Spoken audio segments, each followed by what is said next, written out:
Welcome to SheRocks College Live. I am your host, Clarissa, and this is a show that happens every Thursday, usually at 6 p.m. Eastern Standard Time. But today we're doing it at 8 p.m. because I had a prior appointment. And for the past couple of weeks, we have been doing a series here on this show called Finding Brilliance in the Bees. And this has been an intimate video series all about the integration of academics and life and the beauty that emerges from the shame, failure, as you step into your worth as a non-traditional college student. I was compelled to share these videos after having numerous conversations with college women over the past 3 years who, behind closed doors, are craving deeper, raw, real conversations around what it's really like to fight for a better life through your education, especially for non-traditional students. And that's really what this series is about. It embraces conversations around mental health, perfectionism, unreal expectations, grades, and even relationships, because the sole purpose of the series is to create a safe place for you to grow and heal from all of the programming around what it means to be smart, what it means to be a good student, and what it means to be brilliant and successful. And on tonight's episode, we're going to be talking about the idea of getting good grades as a college student and also the irrational fear of being average and how that is preventing you from seeing your own brilliance as a college student. And so I wanted to start off with a little bit of a background on my experience in college. So if you watched the very first episode of this Finding Brilliance in the Bees series, you will have known that I was voted most likely to succeed in my high school. I graduated second in my class. I was on the pre-med track when I was going to college, and everyone who was in my circle, everybody who knew me, saw me and viewed me as the smart girl in class. And when I got to college, that identity that I had adopted, that I was the smart girl, that I was better than everyone else, that I was surrounded with, that I was the one who was going to go out and exceed at everything that I did, I carried that with me throughout college. But by the time I was a junior in college, I had failed out of over 7 courses. And that shattered my identity of being smart. That really challenged the idea that I was worthy enough to be in college. And I had a conversation with my academic advisor, and she told me at the time, when I let her know that I was still planning on going to medical school, that I, was going to continue on even though I had failed all of these times, that she told me that I would never make it in the medical field because I did not have what it takes to succeed, i.e., I wasn't smart enough, i.e., I didn't have the skills. And though it was crushing to hear those words at the time, she was 100% right. In the experience that I had as a college student, in that moment, I lacked a certain level of skills that I needed in order to be successful. But instead of just seeing it as a set of skills that I needed to learn, that I needed to practice, that I needed to get better at, that I needed to cultivate, I saw it as a direct reflection of whether or not I was smart enough to be in college. And this is really common. The women that are a part of the SheRocks College community, all of our stories tend to be very similar. We did really well in high school. We never struggled. Everything came easy to us until we enrolled in college, until we went off to college. Then all of a sudden, we're failing courses. We are behind. We're feeling overwhelmed. We're, feeling this imposter syndrome. How did I even get here? Who even let me into this class? Like, what were they thinking? I'm not meant to be here. And the reason why most of us have those thoughts is because of something called the fixed mindset. The fixed mindset is something that was coined by a psychologist named Carol Dweck. And in her fixed mindset, What she describes is that there are certain people who believe that their talents, abilities are fixed, meaning you come into the world being a genius or not. You come into the world naturally being good at playing the piano or not. You come into the world being successful or not. And she, on the other hand, has a different mindset called the growth mindset, in which people who have this mindset believe that your talents and abilities can be cultivated, that you have the capacity and the ability to make progress and to change if you were just given the appropriate skills, you were given feedback on those skills, and you were given the opportunity to continue to practice them and get better at them. When I was in college, I definitely, for sure, came into college with the fixed mindset. I believed that the reason why I got into college was because I was inherently better, inherently smarter than everyone else I grew up with in the hood. The reason why I got into all the colleges that I applied to, the reason why I was at a 4-year college versus a 2-year college was because I was better, I was more superior, and I just had what it took compared to everyone else who I had graduated high school with. The fixed mindset to a T. And I had a rude awakening when that identity was challenged and I didn't know how to cope with it. I didn't know how to detach my worth from the grades it is that I was getting in college. I believed that I wasn't meant to be there. I believed that because I couldn't pass with A's, because I couldn't get higher than a D in many of my science courses, that it must mean that I'm not meant to be a doctor. It must mean that I am incapable. It must mean that I am flawed and that there is something wrong with me. And again, what I'm talking about here is the fixed mindset, or the belief that your abilities, your talents, your level of smartness is fixed. And what I want to really dive into on this episode is to call bullshit on that belief. Many of you feel that because you failed one test, because you failed one course, because the current path that you're on isn't working out the way that you thought it should, it must mean that's not the path for me. It must mean that I'm not cut out. It must mean that I'm not capable. And the funny thing is that even though you have those beliefs, also deep down, what you're feeling is that you have the potential. I know that I can do better, but why aren't I? You're judging yourself for not meeting the potential that you feel that you have inside.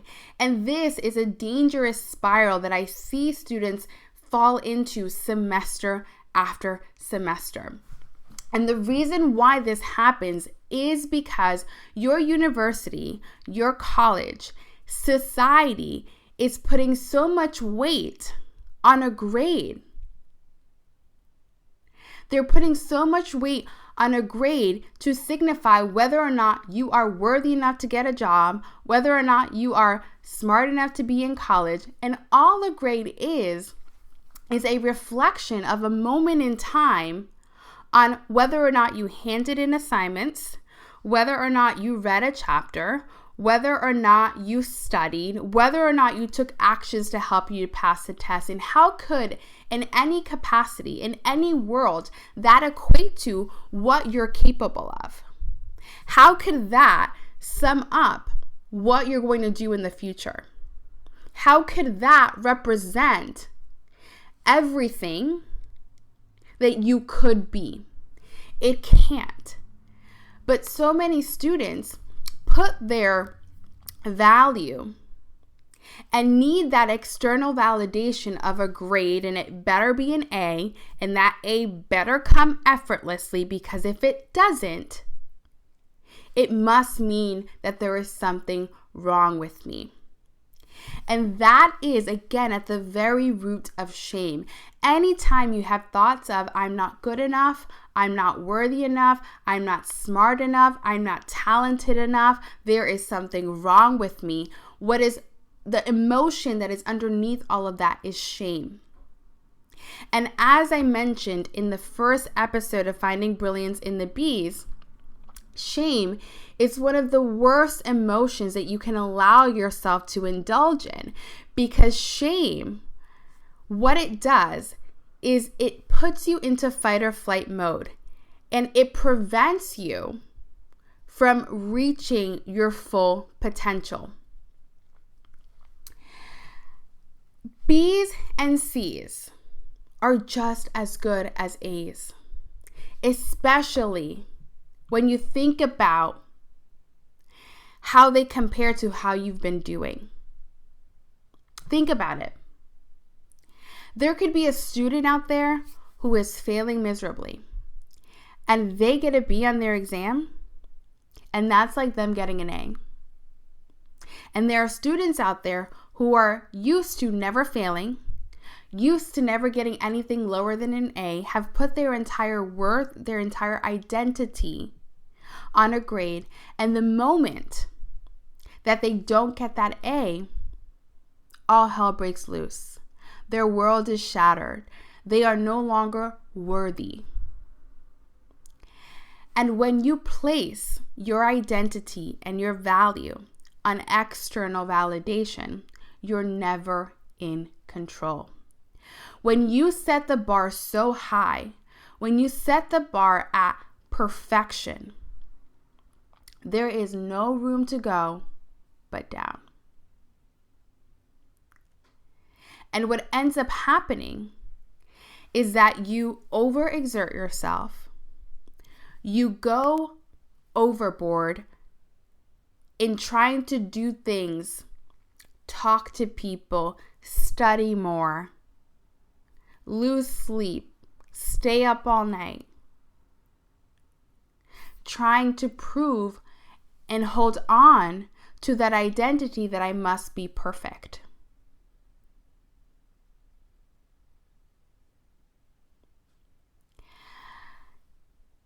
Getting good grades in college is not everything. It isn't everything. It's a representation of a moment in time where you had a certain level of skill that allowed you to get the grade it is that you have. It in no way, shape, or form determines what is going to happen to you later on in life. Sure, you can argue with me that you need a 4.0 to get into medical school, and that graduate schools won't even look at your application with the 3.0. But again, that is the fixed mindset at work. When you move into the growth mindset, a mindset that believes in the power of not yet, that believes in the power of becoming, that believes in the power of stepping into your potential, it opens up a world of possibility where you can find different routes, different avenues, different paths, different steps that'll lead you to the same result you believe an A will get you. Is this making sense?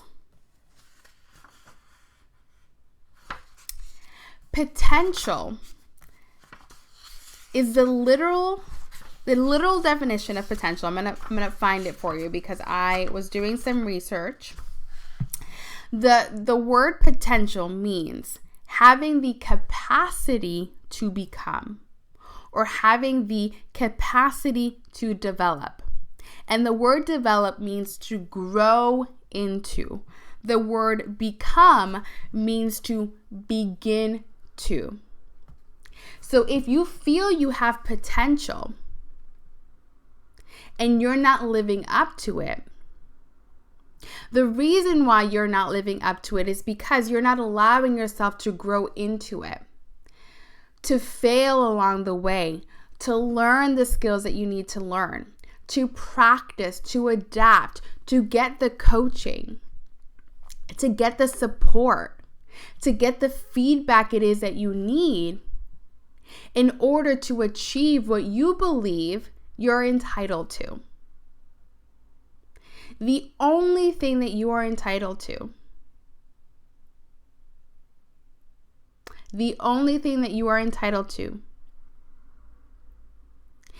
are your actions, your thoughts, and what you do with your life. I need you to understand, friends, that the education system has tricked you into believing that your worth is tied to your grades and to perfection. And you've bought into that belief, so much so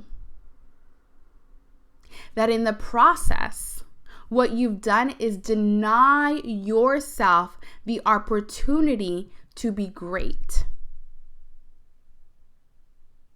the opportunity to be good, because you're so worried. You're so afraid that you might be average that you never try, that you never place yourself in situations where you can grow into, to become.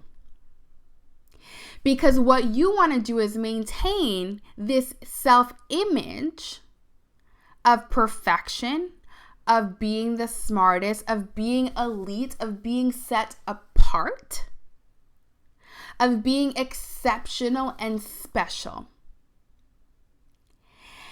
And that's exhausting. Because if you want to stay at that level of excellence, if you want to maintain your specialness, you're going to need to achieve more, do more, and stay on that hamster wheel. Because your entire worth as a person is tied up into what you can achieve, what you can do, how you can make yourself stand out. And again, that is exhausting because it's not sustainable. And the sad thing is that you can't stop. Because if you stop, then you're no longer going to be special. You're no longer going to be unique. You're no longer going to be the best. And when your self-worth is tied to all of those external things, you are never, ever, ever in control. You never have the power, and you always lose. Every time. But our education system has created that environment. And it is up to you to start changing it. It is up to you to opt out, to no longer play that game, and to understand that it's not about the A's. It's not about the B's. It's not about the C's. It's not about the F's. It's about who do you want to be? Who are you without those accolades? What's motivating you outside of that? Because if all of that was taken away, who would you be? What would you have?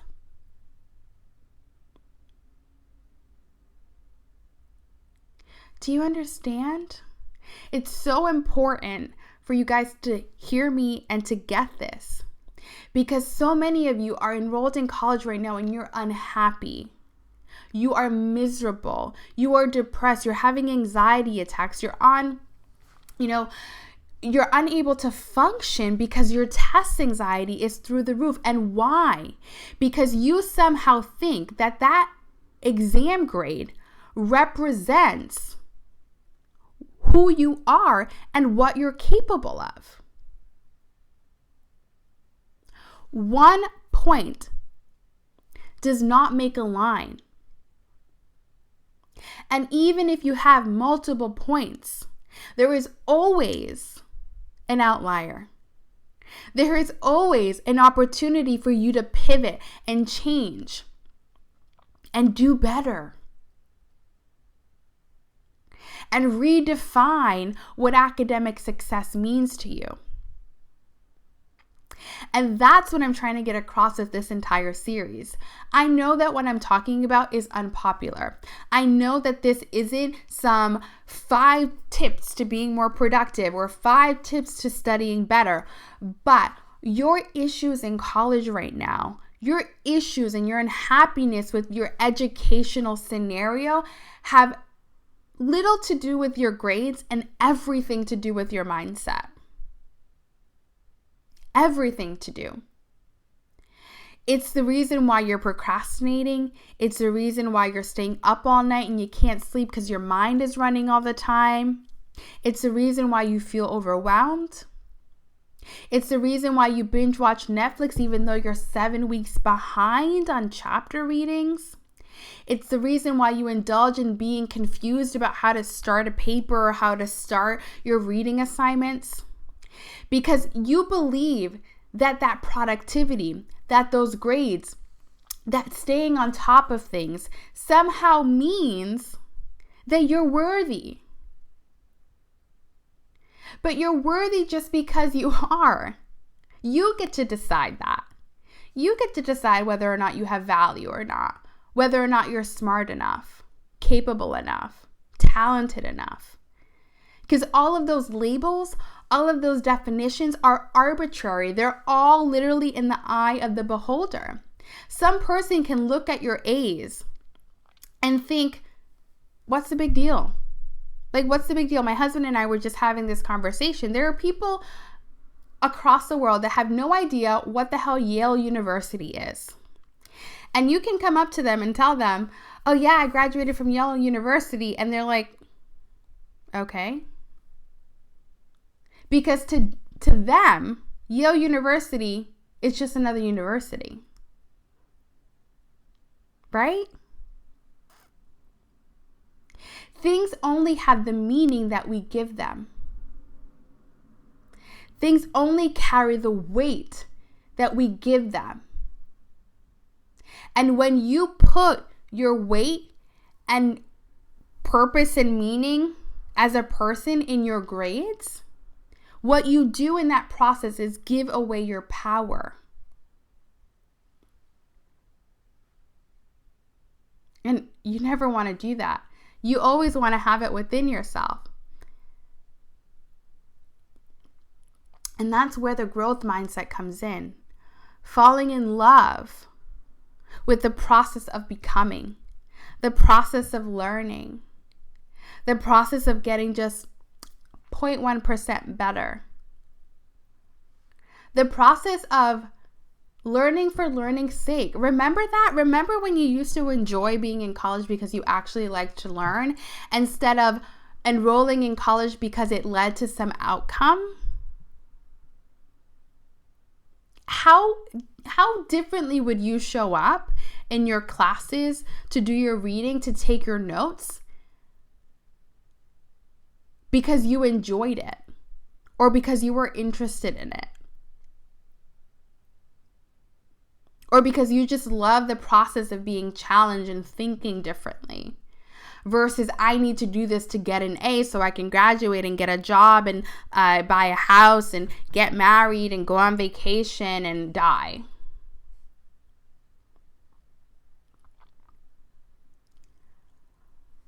What if you defined what a successful college experience was for you? Instead of letting society tell you what it is. And I know that there are systems in place right now that are out of our control. Yes, some graduate schools do require a 3.0 GPA for you to get in. Yes, medical schools do look at your science GPA. Yes, they weed out people with a certain MCAT score. But just because you failed it once doesn't mean you're not worthy of getting there at some point. Just because you didn't get there on the first try doesn't mean you're a failure. It just means you didn't get there on the first try. So try again. Do something different. Give it another go. Apply to another school. Right? That's what I'm talking about. It's being open to how you get to the end result and stop and let go of always needing to be in control of how it looks. Because that was my biggest issue, because I was in that fixed mindset. Right? You graduate high school, you get a 4.0, you go to medical school, you become a doctor, and people view you as some high society person just because you're a doctor, when it's just another person who happens to have MD after their name. Trust me, I work with them every day. I'm a nurse. It only has the meaning that we give it. There are people who work for years. I think of President Barack Obama, who didn't start law school until he was 28. And some people will look at that and think he's a failure, but he was freaking president of the USA and didn't even go to law school until he was 28. Because he had a different path. And someone else might look at that and think he was a failure. And he wasn't. And he didn't care, because he had his own definition of what he wanted to do and be in his life. And that's what we need to do. Is to start thinking about what we want to experience, how we want to show up in our lives, what is actually important to us. We need to start thinking about other ways that we can get to our same goal that might appeal to us a little bit more. We need to also allow ourselves to consider that we might fail.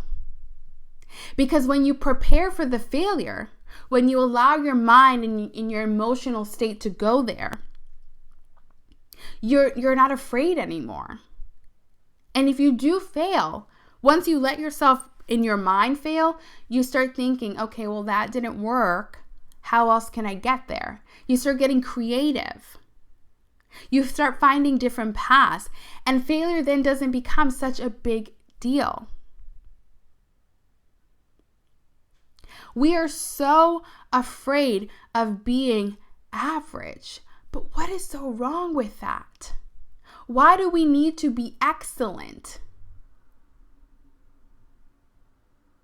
There's a quote that I love, and it goes, "And now that you don't have to be perfect, you can be good." How many of you are holding yourself back from being good because you're so afraid that you won't be perfect?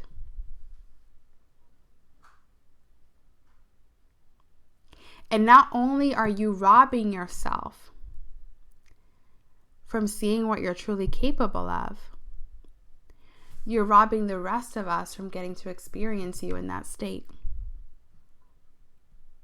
benefiting from you in that state. I want to share something with you guys that I don't know if many of you are aware of. You look at me, you see me, and you think, wow, like she's accomplished so much. Like she failed out of that bio major, got into a nursing program, graduated with honors while she was working 2 jobs and maintaining her relationship and starting her business. But what you might not know is every semester, I ended the semester with just a B. Just a B. Not even a B plus. Not even an A minus. Just a B. There is brilliance in it. There is value in it. There is something to be learned in it. Felt in it. Experienced in it. What if for the rest of this semester, you focused on being good instead of being perfect? What would change if you no longer had that pressure? As with every single one of these shows, I'm going to pause now to take a look at the comments, answer any questions, and just interact with you. The reason why I wanted to create this show is because I want to create a community around being a college student, specifically a non-traditional college student, where you are not living on campus, you're working while in college, you have other priorities outside of just getting a degree, because our experience in college is different, especially if you're first generation, especially if you're in an online program, especially if you're a minority, or if you have any type of non-traditional feature. We need to band together. We need to be talking about what we're going through and what we're experiencing, because we need to build that support system where we don't feel so alone, where it's safe to share what we're thinking and what we're feeling, so that as a collective, we can all grow and progress. So let me take a look at the comments. Hey Layla, thank you so much for joining. Leslie says, I'm always worried about that, thinking others will look down on me for failing a class or not being as prepared as others for a course. Yeah, I had that fear too, Leslie, and that's all shame. It's the fear that because those people look down on us, that we somehow won't belong anymore, that they won't love us, that they won't care about us. But that's not true. If you ask the people that are closest to you what they would think about you if you told them that you failed an exam, most of their opinions wouldn't change. If they're your true friends, their opinion wouldn't change. They wouldn't think less of you for the most part. But it's the fear that they might that prevents you from fully stepping in and showing up for yourself. But you have to be okay with all of that. Hey, Deja, thank you so much for joining us. That's all I have for you guys tonight. If you have any other questions, drop them in the comments after this show wraps up. Next week, we're going to be wrapping up the Finding Brilliance in the Bees series. I'm going to help you to really tie it all together and give you some next steps to start building shame resilience so that you can start showing up for yourself more as a student. I hope you have a great night, and I will see you back here next Thursday at 6 p.m. Eastern Standard Time. Bye.